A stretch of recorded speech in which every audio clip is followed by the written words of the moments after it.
So I recently attended the annual SIOP Conference. I wanted to bring back some of those best practices and insights that I learned attending the conference. One thing that I love, it brings academia and practitioners together. And I always like to ask the academia side, what is your current research and outcomes, but also how can I apply that to clients?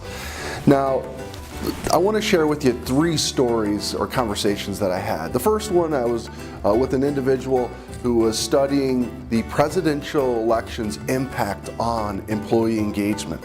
And what he found is that for the employees who selected the winner, they tended to have a spike in engagement scores, and the ones who didn't select the winner tended to have a decline.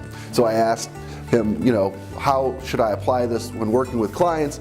And he said, well, that's a good question, I'm not quite sure. So I wanted to do one of these and just scratch my head a little bit. But then I led into the second conversation. And this individual was looking at how change management impacts employee engagement over time. And what they found is they started to look at change management and the key drivers, and they found one specific one that had the biggest impact on engagement when an organization is going through change, and that's really the communication. And as they understood the channels of communication, and whether it's an email, a town hall meeting, or direct communication from the manager, their biggest driver of success, and defined as success as a group that's going through change, being more adaptable, being stronger engagement scores, and even better outcomes overall. It was really that transparency and communication from their direct supervisor.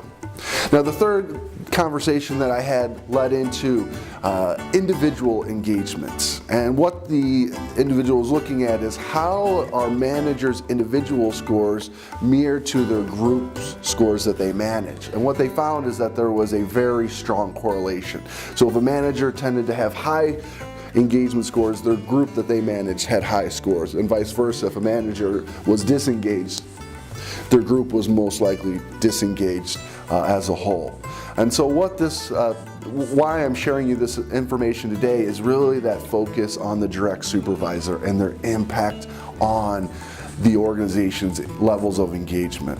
Always a best practice to give that focus on that area to get better outcomes overall.